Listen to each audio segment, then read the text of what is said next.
what an impact Nicky's had on the Australian ecosystem, like founder of Startmate and Blackbird. Bloody hell. The great founders are frugal. They understand that the money needs to be used precisely for certain areas. Nvidia's leadership team is 60 people. 60 direct reports. It's not conventional, but I am certain it's the best practice. Like the takeaway for a founder is like every company's got their own culture, which is a living organism. Go find out the best practices, trial what works for you, what doesn't, throw away, but then keep the good stuff. I want you to take a hard look at yourself because seriously, the damage that you are allowing, I want names and I want numbers. Paul Graham wrote a post back, this was 8 years ago, about what a good YC company should look like in terms of their growth rate and as a target. And he said 5 to 7% a week. If you can hit 10% a week, you're doing exceptionally well. If you can only manage 1% a week, it's a sign you haven't yet figured out what you're doing. I tell you what, if you gave Elon an enema, you could bury him in a matchbox. I reckon Nickelback gets a bad rap. Continue, Jack. Oh, yeah. Unpack that, Jack. He gets a bad rap. Simultaneously, good evening and good morning. Yep. All things. Evening, I should Jack. say good evening to you. Where are you, Aaron? I'm in Bad Drak in Germany. Small little town in Germany. Yeah. Yeah, where it is freezing. I've been up since 4 and it's not warming up. All four of us have got the tribe hoodies on. Brisbane. Who's the fifth? There's some Freudian shit. Myself and I. Yeah. So the three of us, and Jack, you're in Adelaide. You're also a bit chilly. Yeah, it's pretty cold down here. I was hoping that London was going to be warm, but we were checking the weather. It's not looking that great. So if you recall, Ramsey, our man in Covent Garden that hooks us up with our favourite deck. Yep. Unfortunately, the Monday is not available, and he's recommended a place right on the Thames overlooking Tower Bridge that I've booked, but it is for the Saturday, so we're locked in there. But he says that will allow the weather to improve because at the moment it's terrible. Okay. Our man on the ground, he delivers. We've got to trust him. So we will have somewhere, the next good shot, Mara's birthday on Monday. Oh, that'll be good. There's another party that night too. There's 3 events that night now. Given I arrived on Sunday night, I have a feeling that I won't be attending. I was saying to Jack before that the jet lag has hit me hard this time. I was crashing early yesterday, so I'm glad I've got a couple of extra days to get into sync. Yeah, I'm not looking forward to it. I've started going to bed. Last night I lasted all the way till 11. The only problem is I don't think the theory works if you can't sleep in. Maggie went off at 3:45. So all that's happening is I'm just getting totally rooted. You'll be even more sleep deprived. Maybe that's a good thing. What have you been up to, Jack? Not too much. Just played rugby on the weekend. But yeah, besides that, hanging low. Looking forward to going away. Yeah. So you'll be in position to do our morning run? Yeah. Yeah, I'm ready to start running again. But like far out. Those couple of weeks I didn't play rugby, lost everything, no fitness. The problem with these particular Tribe shirts is I think they shrink because this jumper is a 6 kilos ago jumper for me. Oh, mine is getting tight, but it is absolutely my gut expanding. Got to get back running, boys. Far out. It's just a terrible thing. I don't think we have too much to recap on from last week, other than obviously crowdfunding has been discussed in a couple of episodes recently. We had Matt Vitale from Virtual on an episode last week, which I'll get edited up when I can and get it out there, hopefully next week. But yeah, great conversation with Matt. It'll be interesting to see what some of the feedback is on some of our discussions, but I thought it was a really healthy one. Yeah, good chat. And it's impressive what he's built. And to see that space just keep expanding and holding such a strong share despite the rest of the kind of investment landscape retracing. So really good conversation. Looking forward to that potty dropping. And I've got the Ed from Octopus episode ready. I actually had to re-record part of an intro because all we do is call him Ed from Octopus. No last name, no context, no information about Octopus. That fits our style. It's just a random podcast with a bloke called Ed. So I've hopefully done some justice. All right, let's get into some things. So Michael Batko last week did a post about Startmate's top 20 most valuable alumni. Did you get to see that one? Yeah, I did. And it was really surprising because I didn't know most of the names, but impressive valuation numbers. Yeah. So when you go into it, there's a full article that was part of Forbes. And it says 13 years ago, legendary Australian VC Nikki Savak started a seed fund to inject cash and mentorship into Aussie startups. Savak rallied alumni from the ecosystem, including Atlassian co-founders Mike Cannon-Brooks and Scott Farquhar, and together they put together a $200,000 micro fund. Today, the portfolio of companies Startmate has invested in is now worth $3.5 billion. The accelerator wrote 49 checks last year, making it one of the most active seed investors in Australia.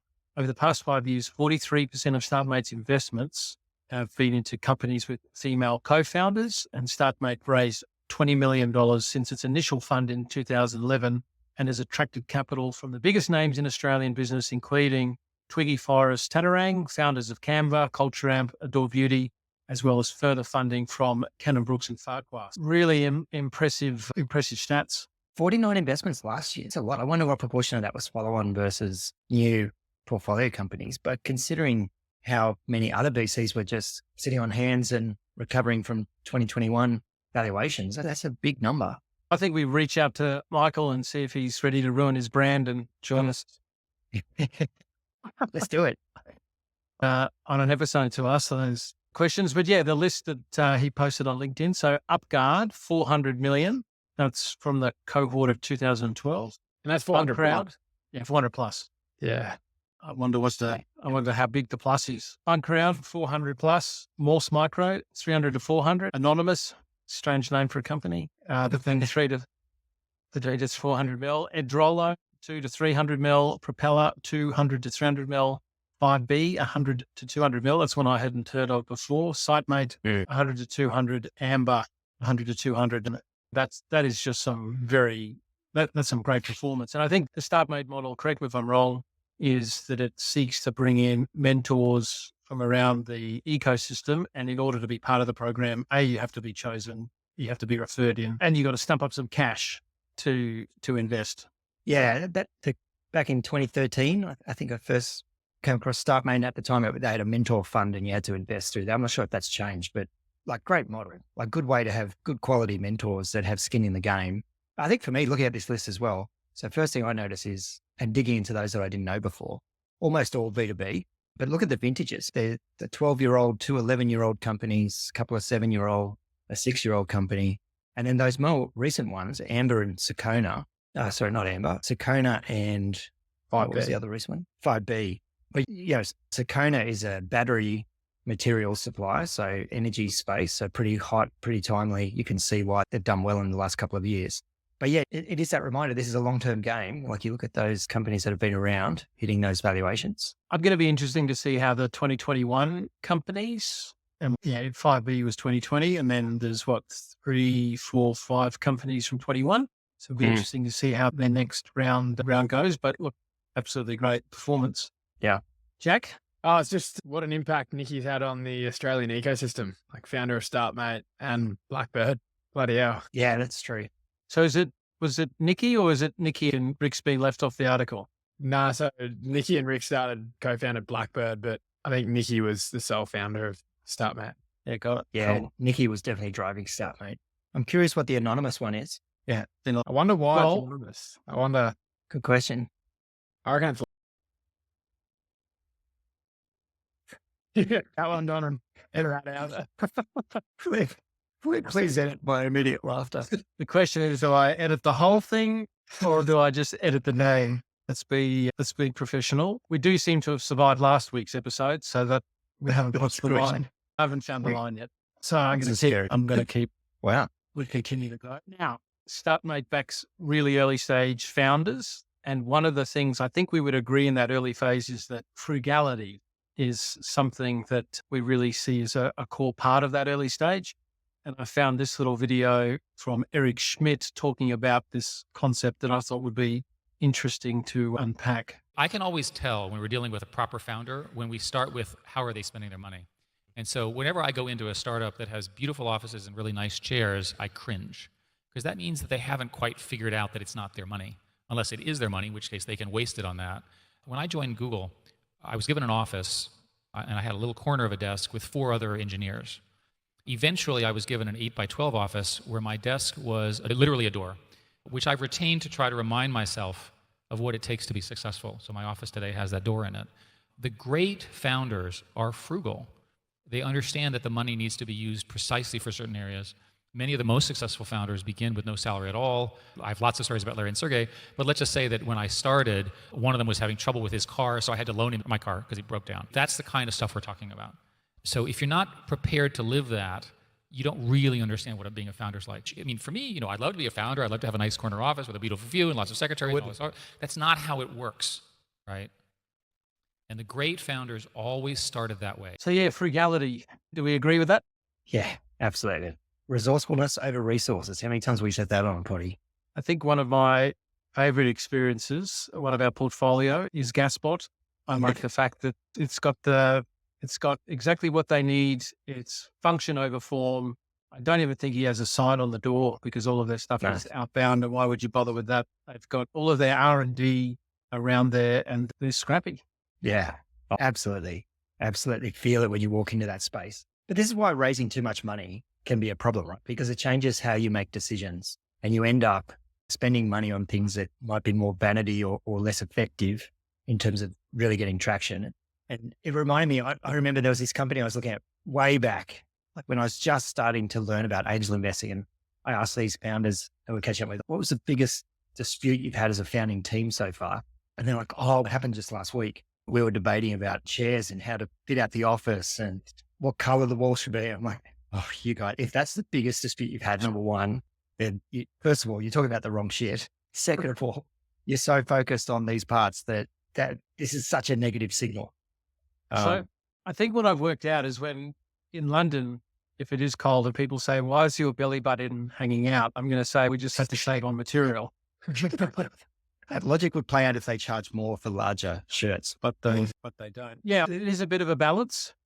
To me, it's invest where you need to invest and it's ensuring that you drive good value. Kerry Stokes's biography talks about Kerry being self-made and all the struggles went through. When he did have some money, it's not like he didn't go after the nice things, but there had to be a deal and there was never anything brand new. It was always secondhand. There was always a deal to be had. And it was more sort of everything was a practice negotiation to be able to get the best deal. So then that way, like it was sweating every little dollar. And I think that's a cultural thing that we definitely look for. And I think the 2020, 2021, early 22, some of the companies that raised capital then looking back on some of their purchasing decisions, I just don't think frugality could be considered one of the criteria. Yeah, no, absolutely. So true. I totally agree. It's definitely a culture, a mindset, mentality, whatever you want to call it. But when you see it, like it's super clear that it's effective. But I still think you can raise a big quantum of money and still have that frugal mentality.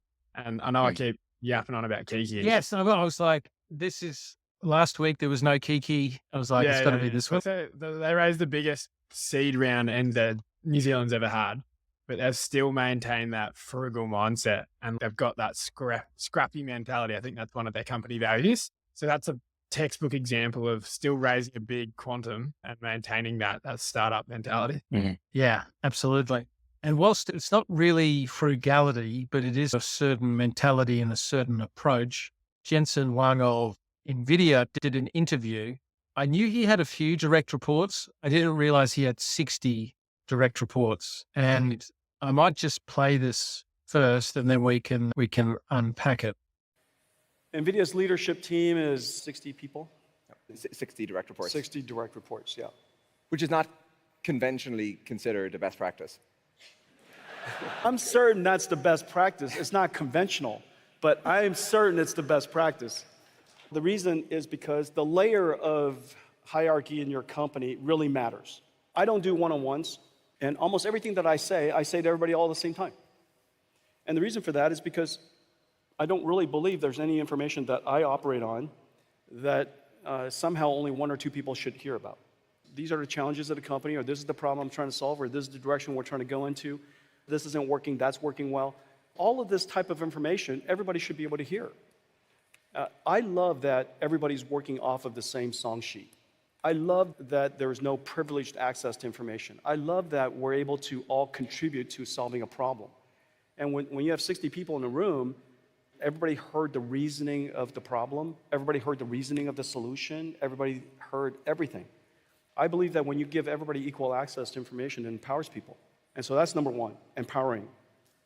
Number two, if the CEO's direct staff is 60 people, the number of layers you've removed in a company is probably something like 7. And so I rarely find myself having to stand up for conventional wisdom, but if I was to kind of steel man the other side, I'd say, well, one-on-ones are where you provide coaching, where you maybe talk through goals together, personal goals, career advancement, what have you, where maybe you give feedback on something that you see somebody systematically not doing so well and so forth. So anyway, there's all these things that kind of one is, again, conventionally supposed to do in the one-on-one.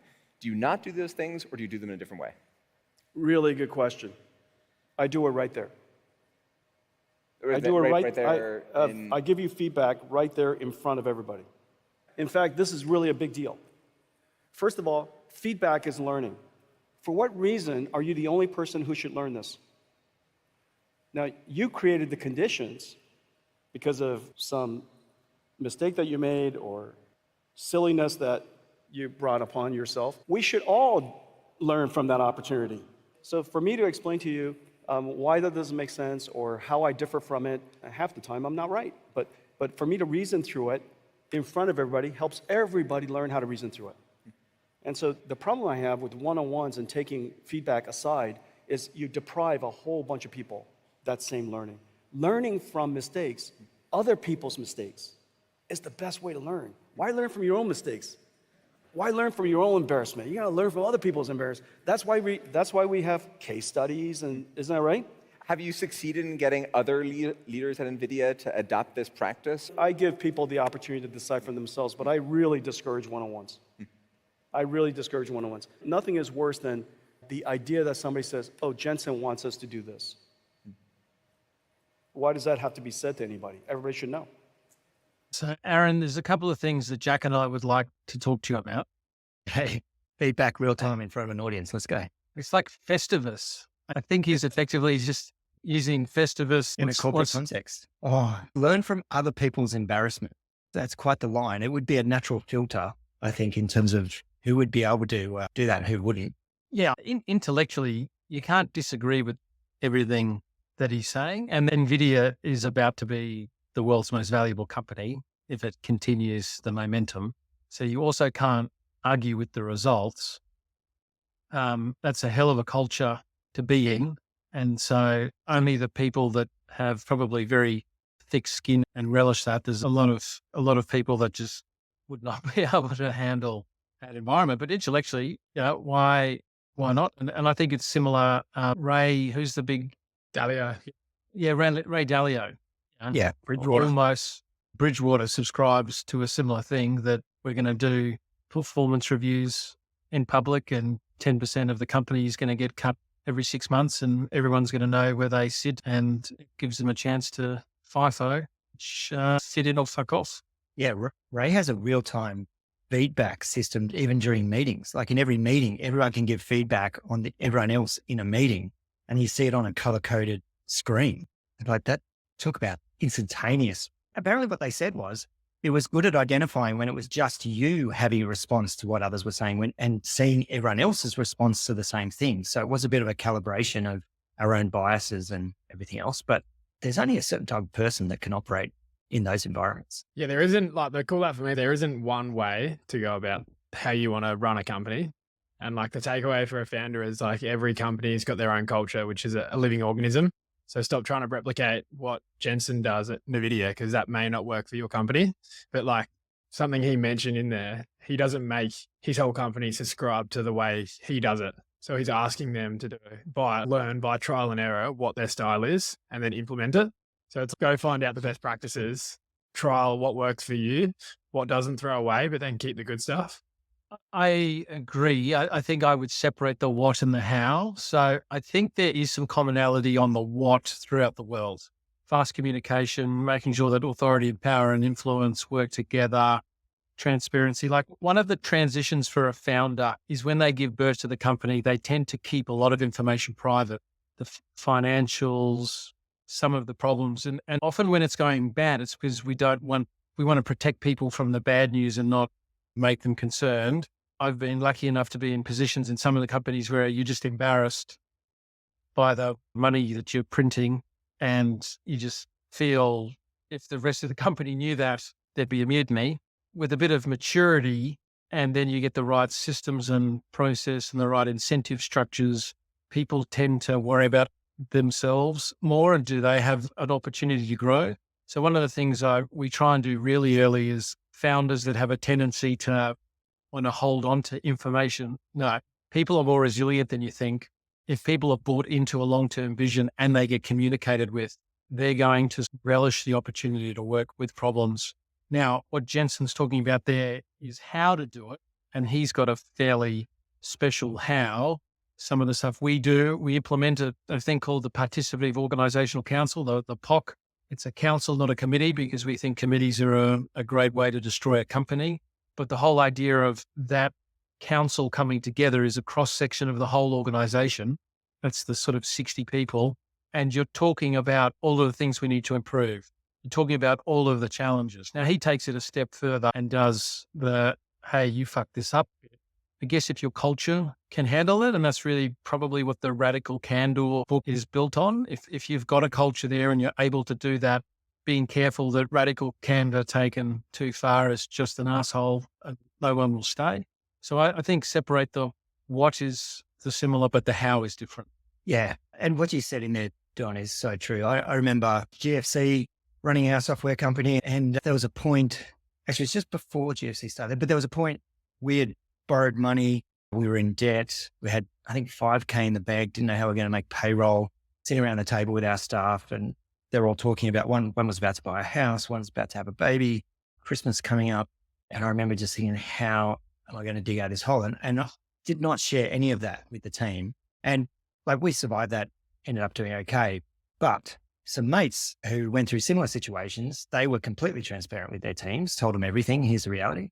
And staff were volunteering to take pay cuts. They all rallied around. They did lose a couple through it, but how they described the outcome afterwards was incredibly galvanizing event, built a really strong culture, led to phenomenal staff retention. So in terms of building a real culture, they excelled at it by sharing the information, whereas I didn't. And it was such a good lesson for me in that actually, no, like Craig said, that there's no good news, there's no bad news, there's just news. But I think those moments are a real opportunity. And I think for founders to maybe fight whatever personal ego issue they might have in sharing what might be embarrassment or anything else, but actually being more transparent with the team and having the information flow to everyone is incredibly valuable. And it's internal, but it's also, I've certainly fallen into the trap, the significant other, trying to protect them or other family members. And actually they see more than you think they do. And there's a lot of energy you can get if you're more integrated, if you do share. It's amazing how much pain is actually just the creation between our own ears, that if we were to communicate it, it actually doesn't exist. But just with Jensen and his how and his approach, we just have to be mindful. This is how he also operates. So I'll just share this bit. I work from the moment I wake up to the moment I go to bed, and I work 7 days a week. When I'm not working, I'm thinking about working. And when I'm working, I'm working. And so now, if you're going to be an early stage business that takes venture capital and therefore is going to be the rocket ship to get a venture return, that is the reality. I think the fact that we're called Tribe probably gives a little bit of a thing that we've got a bit more of the humanistic aspect. And what we tend to find out is that if you're not careful, a missile or a rocket can become an unguided missile and blow up and crash into Earth if there isn't some balance and connection to the humanistic aspect. So in order to have 60 direct reports, he's working 7 days a week, 18 hours a day. Must be a really fun guy at home. But yeah, Jimmy goes home. Yeah. So there's that to take into account. None of that kind of optimization doesn't come without a cost. No, absolutely. There's a huge cost associated with that. And these types of topics where we spend a lot of time unpacking during the offsites, right? Talking about these very elements. And so, yeah, it's an interesting, keep in mind as well, Jensen was the guy that said he would not go back and be a founder again. If he was ripe young age and having a chance to go to bat again. Maybe that's something to do with 60 reports, Bella. Maybe do some pattern recognition. Yes. Now, whilst Nvidia is getting bigger, and by the sounds of it, so is his direct reports, there was a post there was a post from Peter Walker from Carter looking at some of their data of the number of employees for companies at Series A. Now, what was interesting, it had hovered fairly stable even through to 2001, where Series A was between 18 of 20 and 19. Then I guess with all of the 21, it meant that 22 became, in 2022, there were on average 23. 2023, there was on average 27. But so far this year in 2024, and it makes sense because we've just been seeing a lot of downsizing, a lot of companies cutting, that has fallen to 17. So actually below the pre-COVID average that companies are getting smaller. Now in the post, is this just a cost equation? Is it the influence of AI? Tough to say. But I thought that was interesting. Yeah, no, it's super interesting. So for founders listening, the average number of employees, Series A for a SaaS company in the US is now 17. Now, the little caveat to that is it's only counting full-time employees who receive equity. So total headcount might be higher, but for comparative purposes, that was consistent across the reporting years. But yeah, for me, I don't know. I've always had this issue when you ask a founder about their traction, and amongst that, they reference their headcount. And it's a signal to me that we might be measuring for the wrong things. And so, yeah, I think this concept that we have a bigger team, therefore, whatever way we're more successful or we're doing well, I think the inverse is true. We do have a third-time founder in the portfolio, without sharing any names, who swears he's going to get to unicorn status with only 6 people just because he's over it. It's just, yeah. This strategy is going from, I want to go from my 9 now down in headcount as we grow. If we assume that it is AI and the trend, teams are getting smaller, what's the prediction? When are we going to flip the employee tax and you actually get a benefit for having more staff? That's an interesting question. In the context of different series, so pre-seed, pre-series A, obviously each time we're raising money, but what we're also trying to do is at each of those stages remove a bit of risk.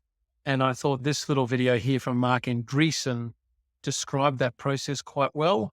And I think for founders, it could just be helpful thinking about, okay, at each of these stages, certain risks are understood, but the goal of the particular stage is to get rid of the risk by the time we get to the next stage.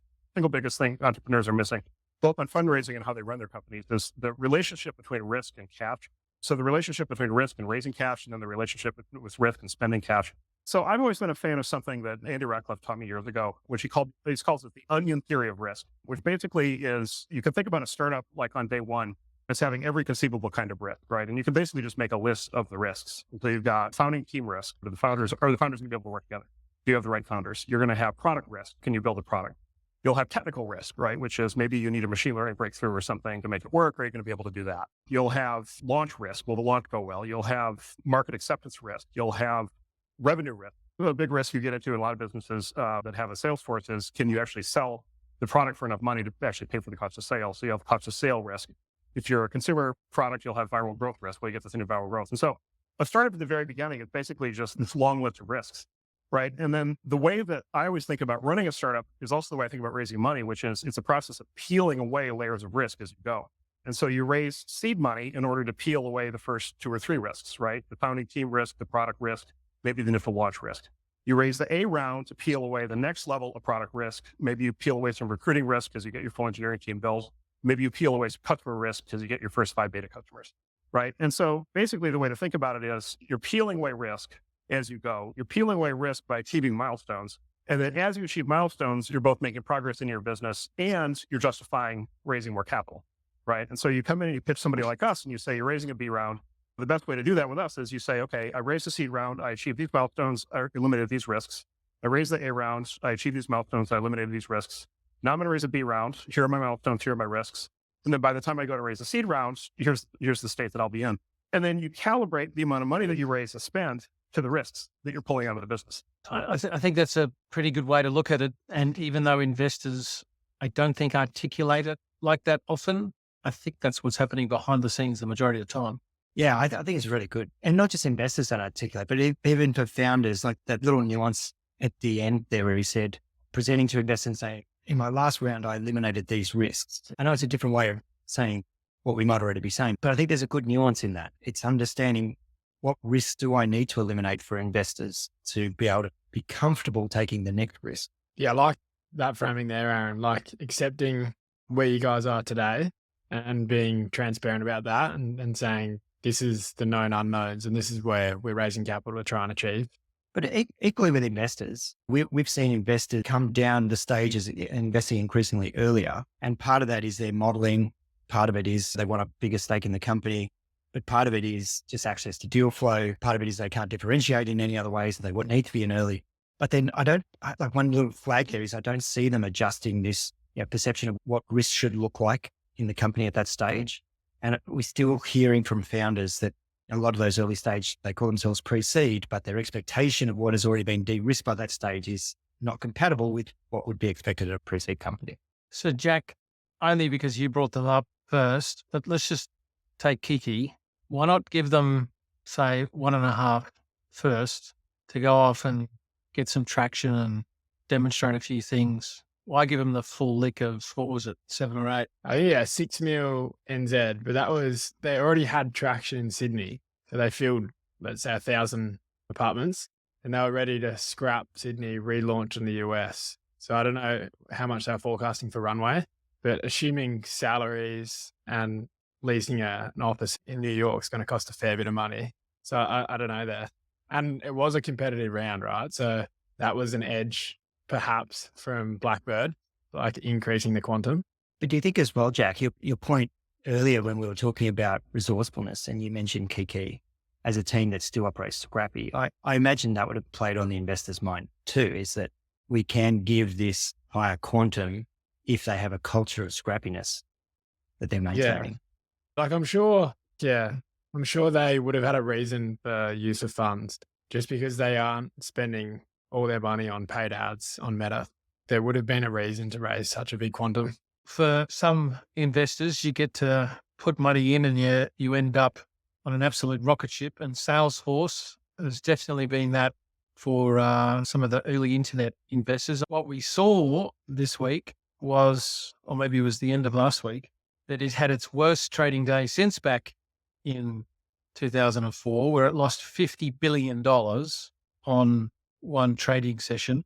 Now, the market had pegged them at $9.17 billion in revenue for Q1, and they only delivered $9.133 billion for Q1. So a lot of people said that's an overreaction. The market doesn't ever really look at today. The market is looking at tomorrow. And the problem is that growth is now forecast to decelerate into the single digits for the first time. Now they're talking about it decelerating to 11%, then 6%. And so when something the size of Salesforce, that even in the world of AI and the new tools, if it can't maintain double-digit growth and it can't tell if it's ever going to return, the world has seriously changed. I was just trying to look at what PE multiple they were trading at. So before, like 42. 42 times. Far out. First of all, one key thing out of that, like to consistently meet or exceed forecast for, what was it, 10 years plus. This is the first time they didn't hit forecast. How bloody good is that as a business? We talk about this a lot. Hadrian DeMarco put this point out there that if you're a founder, you have to be able to build a forecastable, predictable business. Like you need to be able to hit your forecasts. And it's a good reminder, both with Technology One, what Adrian managed to achieve there with its growth, but also here, that the types of valuations that can be commanded if you can do that and do it consistently. Yeah. I think the thing for us is that we're just seeing across all sectors, just a deceleration of growth rates and nothing on the horizon demonstrating that they're going back. And I think it's a couple of things, probably AI, but then AI is supposed to add a whole lot of value. Why is Salesforce not being able to bring on new features and products that expands existing customers by more than 6%, which is what they're forecasting? I find that bit interesting. Yeah. And I think there's a few other factors at play in that too, like we talked about in previous episodes around particularly AI and the tech adoption diffusion curve where we need to see real value being delivered. But just as a comparison, I looked up Google in terms of their revenue growth rate at the moment. The latest figure I could get was March 20, just recently, but they're growing 5.4% year on year. And since 2018, their growth rate has varied from 12 to 41% year on year.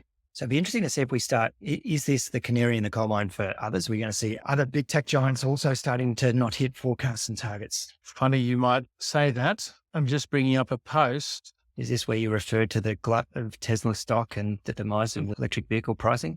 Nobody asks you to scroll forward. I don't sheet. That was totally just me off the cuff.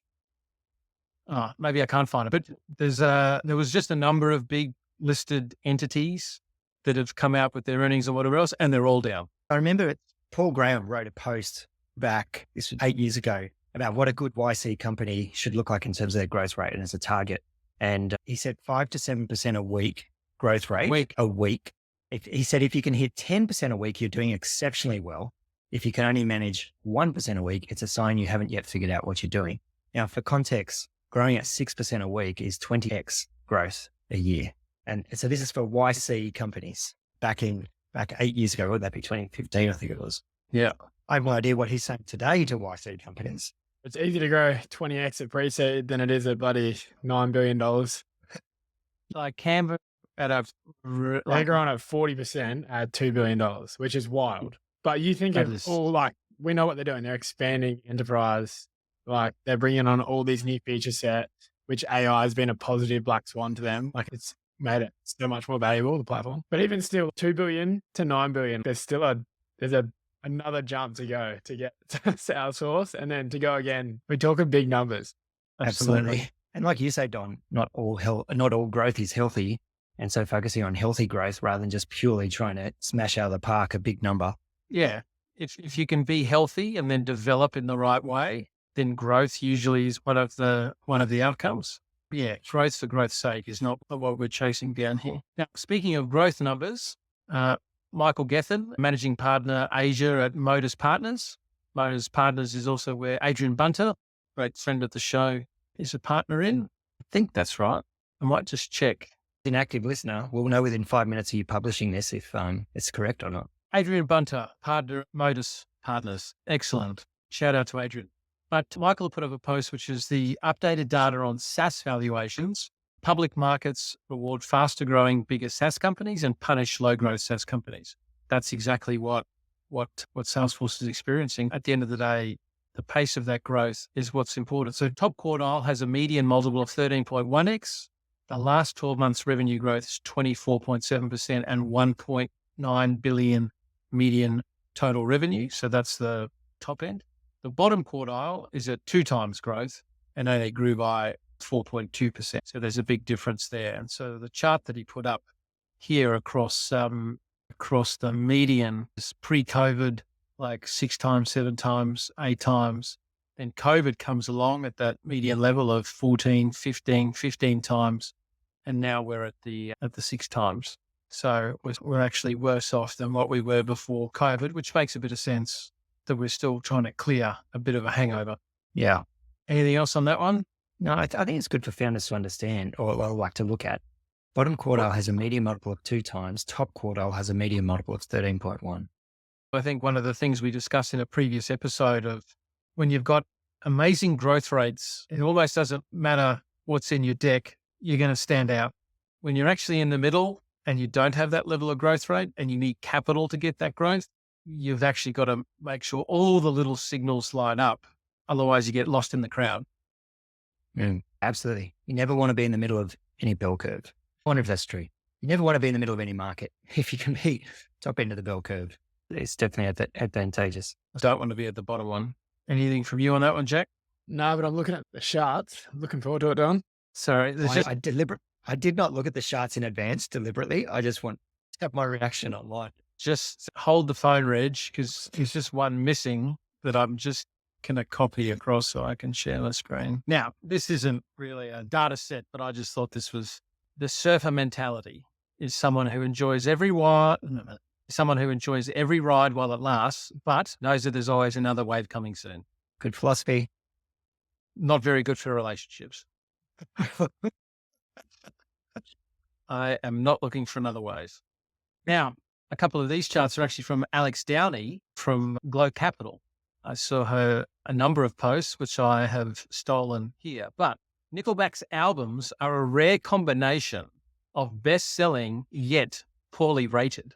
And so what this chart is a dot plot of the RIAA certified album sales in units from 0 to 80 million, and then the Metacritic user score from 0 to 9. So as an example, Michael Jackson is over the 80 million sale and a score of 8 point something. Taylor Swift is like close to 9, so as high as that scale goes, and it's in the middle, it's over 40 million. I think this data must be like pre-streaming, because I can't believe that Tay-Tay hasn't eclipsed all of these people. Like, how it can't possibly be on the same line as Shania Twain. No. And Whitney Houston had 60 mil. Like it's, yeah. But anyway, Nickelback has like a score of 4.2. It still has sold more than the average of over 20 million records. So just I reckon that checks out. I reckon Nickelback gets a bad rap. continue, Jack. Oh, yeah. Yeah. Unpack that, Jack. He gets a bad rap. So anyway, thank you, Alex, for that one. Alex, also, this one just made me angry because how the percentage of 5 to 7-year-olds using social media has risen in 1 year. So overall, it's gone from 30% to 38%. TikTok has gone from, like, to any of the parents out there, your role as a parent is not to be fucking liked. I don't know how much more data has to be given of the damage that social media does, especially the young girls. I want to know which parents are letting their 5 to 7-year-olds on social media. Social media like TikTok, Instagram. I want names Wow. and I want numbers. Like And I health want you to, professionals yeah, you go, Don. I want you to take a hard look at yourself, because seriously, the damage that you are allowing being done to your children. This is wow. Did you see the Barefoot Investor post about a mate of his who lost his son through the use of Snapchat? And I really worry about this stuff. Like, I really worry about the social media. My kids are older, like 13, 12, 11 and 5. And I won't let my 13-year-old on social media. And it's difficult. And for people that I've spoken to, yeah, but there's so much pressure and then they're the only ones. And it's like, and if you can't deal with tantrums from kids, don't have children. Yeah. Anyway, Health data. Yeah. Whilst I alienate a part of our listenership, let's continue to grow. Now, this is also from Alex. Looks like medical studies are being written with ChatGPT because ChatGPT overuses the word delve. This is a PubMed search query. So PubMed is obviously a place where medical studies are written. Just the exponential increase of the word delve. Like, That's hilarious. It's almost nothing until 2018, 19. Oh, and then the big jump, 2023. It goes from a few hundred to like 3,000. That's too good. That is actually too good. That is epic. I wonder if when they were pulling that data together, they had a conversation saying we should delve into this data. This was an interesting data set. So this was from Bain and Company, who tracked from 1990 public founder-led companies versus other companies. And founder-led public companies are 3 times better shareholder return over that period. Yeah, wow. Look at that. I guess that intellectually makes sense. Now, yeah, if you're a CEO of an S&P 500 company, this is the pay, including equity and cash pay. And the average has grown from around about 6 million in 2010. And it just keeps going up year on year. And now it's closer to 16 million is the average pay of a CEO of an S&P 500 company. So that's the average across all 500. That's interesting. Just keeps going up and to the right. Yeah. One of those companies. Yeah. No, you go. One of those companies is Apple. Now, Apple has just announced, I think either last week or a couple of weeks ago, a new stock buyback of $110 billion for Q1. Now, if you were to look at it, so that's $110 billion stock buyback. The average market cap for the non-Magnificent Seven, so the remaining 493 is $65 billion. So their buyback just of their own shares is about 170% larger than the average market cap of all the other companies. It demonstrates the exponential nature of the game we're playing, right? Far out.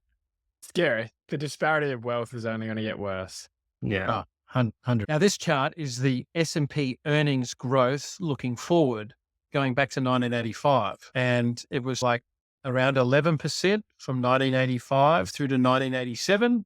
Then we had the run up to the tech boom, where it grew from 11% to 19%. Then we had the crash, and it came down to 11%, then as low as 9%, then up to 11, then down to 9%. Then as the interest rates started getting cut in 17 and 18, that growth started to grow again, almost back to 17%. COVID came and it drops down to 9% again. Then the COVID stimulus rocketed it up to almost nearly 25%. Then we had the 2022 sort of big bear market where it fell back to 9%. And now we're back at about 19% in that sort of AI boom. But I think what's going to be interesting to see how this plays out, because this data was before companies like started doing their most recent numbers. It's just interesting how all over the shop this growth percentage outlook is. Yeah, it's super interesting. And that almost got like a support line, like it hits 9% base 4 times in a row and then bounces back aggressively. Yeah. So we're still certainly not cheap here, but we still got a little bit to go. Now, I know both of you are very concerned about the Suez Canal and the Cape of Good Hope. Obviously, some shit is going down in the Suez Canal because from January 24, we're like close to 450 ships were going through. It's died down to pretty well zero. And everyone's having to go around the Cape of Good Hope, which has gone from 400 to bouncing between 600 and 700. And what's also interesting at the same time, this is a chart plotting back to 2020. So before COVID, the cost of a 40-foot container equivalent unit. Now, it was around 2,000.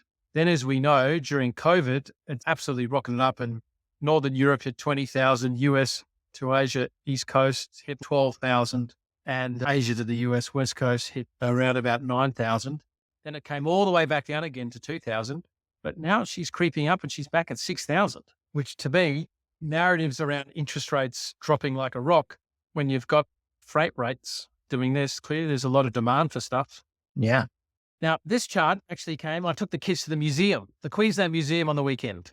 This one is the amount of square meters required to produce 100 grams of certain proteins. So beef is actually the worst performer. It takes 163 square meters on average to produce 100 grams of beef.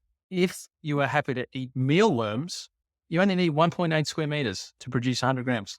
Crickets, somewhere between one square meter and 15 square meters. Chicken, you only need 7 square meters. Pork, 10 square meters. So beef certainly takes a lot. Then to produce 100 grams of beef, you actually need 11,000 liters of water to produce 100 grams of beef, 5,000 liters to produce 100 grams of pork, 3,000 liters for 100 grams of chicken, and 40 liters to produce 100 grams of crickets. Now, what this thing was advocating is that beef ain't going to be sustainable, so get ready to start eating more crickets. I've seen this in a pitch deck. And greenhouse gases. Beef produces, what's that, like 30 times more greenhouse gases than mealworms and crickets. So get ready to start saying, I'll have my crickets medium rare, thanks. With a side of mealworm. Now, car exports, like millions of units from 2010, Japan, Germany, South Korea, US, reasonably stable, although it's a little bit up and down. But have a look at China. From 2010, that's pretty close to zero. And now it's the leading exporter in the world. Have a look at that for a J curve. In 10 years, it went from practically zero to 500,000 units. And then since 2020 has gone from 500,000 units to 4.5 million units. BYD, is that Chinese? Oh, they've got Yes. Great Wall as well. So they've got a few. Yeah, they've got a lot of brands. And when the Uber driver had one the other day, great little car, and he had no complaints. Look at that. It's like in the last 3 years, so 2020, 21 to 23, just boom. Now, the good thing is that if you had a car that was fully autonomous, then you would be able to buy it and it would be able to earn income, right? Like a robo-taxi, they would just be flying off because the car's no longer a depreciating asset. It's an income producing asset. And with Tesla, there'd be no stock available because everyone would just be buying them because that claim definitely isn't bullshit. Here's a parking lot in Port Melbourne full of unsold Teslas. Now, what it says is Teslas usually come into the company pre-sold, but these ones aren't. They're sitting here waiting for buyers. Tesla sales tanked 44% in April, despite recent price cuts in a bid to compete with a growing Chinese EV market. Yep. Look at the smile on Don's face. I tell you what, if you gave Elon an enema, you could bury him in a matchbox. Isn't that crazy? Brand's a moat, and you think of brand, even though you've probably disagreed on, but it's not even holding true. Like they're dropping price. Yeah, but he fucked the brand. That's the problem. Like Yes. So anyway, I wasn't mature enough not to have something in there. Oh, it's very topical. It's getting a lot of press as well at the moment. It's just the slump in secondhand EV prices. Like people can't sell their cars. For many years, I was a lone moron, and now You have company. Now, seeing as we're going to the UK, this chart's interesting. UK business confidence. So we've got our mission. Aaron's already in Europe, as we already said. Jack and I are heading over soon. This is the figures show the difference between percentage of firms saying they're optimistic, those saying they're pessimistic, going back to 2010. Now, as a general thing, the Brits spend most of their time in pessimistic territory, don't they? There's not a lot of time in optimistic territory. However, it's almost back to the zero line. So it's Brexit was quite pessimistic, then the pandemic, energy shocks. I find this chart so hilarious. Both my parents are Brits, and I swear this is a measure of their optimism in life. My aunt and uncle, who I go and visit each year, I remember being there during winter, and it was just a beautiful day with the sun was out, not a cloud in the sky. I said, Uncle Richard, have a look at that. Look at the blue sky, and there's not a cloud there. And he went, yeah, but it's going to be bloody cold tonight, isn't it? He's like, okay, all right, good. No, fair call. Just to see if we can alienate broad groups of people. So here's an objective distribution, right? This is a bell curve for listeners at home. On the left is total junk. On the right is awesome. And then the bell curve in the middle goes from it's okay, pretty good to good. So what this puts forward is Americans, pretty good is more in the okay. And then this is awesome is just the rest of it. Whereas Europeans, it's more, what is this garbage? All the way through to the right-hand side of the bell curve. Then there's a little bit of, I don't like it. And where an objective person would say, this is awesome, the European view is, well, even so. Oh, that's pretty true. Like Germans with their Autobahn complaining about traffic and roadworks, but you can still fly through a roadworks in Germany at legal speed of 100. You still get to destinations so fast compared to Australia. Yeah. That, my friends, is the Sharts of the day. They were good, man. Always makes me smile. I've got something to reserve for next week. Next week, we're going to be doing the podcast from London and somehow trying to magically find some time in a jam-packed schedule to get it done. We will make time. Oh, it'll happen. It'll absolutely happen. At some bath. Maybe what we should do is try and do it on the balcony at Covent Garden. Yeah. All right. There's a challenge. Yeah, but I only do carry on. I'm not taking the whole podcast machine. So I'm not sure that's going to work, but we can try. We can have video off the phone, even if the audio doesn't sync. Better than the crack at Fiji. Jack, do you get to play this Saturday or do you take off before the game? I take off 10:30 Friday night. So Friday night. yeah. So I get to London Saturday 2:10. That's sacrifice, Jack. Skipping rugby for us. Oh, it's actually a bye week, so it's all good. Yeah. I'm on the 2 a.m. Emirates on Sunday morning because I've got a 40th and I land at 4 p.m. Sunday, ready for our opening dinner at 6 p.m. Sunday. So in no way am I going to not be a party pooper. Now, what I did learn is that it's only $120 for me to extend my tuxedo hire for that period. So for $120, I could arrive in full tuxedo with a top hat. Oh, mate, if you come to that first opening dinner in a tux, I feel like you have to do it now. You'll be walking through Dubai airport, definitely not getting stopped by security at any point. Oh, man. That's good, Doug. I'm looking forward to seeing you there. Anything else, we'll let our listeners go. I think we should let them go, get some of their life back. Yeah, I hope this isn't the last time we hear from you. Cricket. Okay. All right. Alrighty. See you, See boys. ya. See you guys.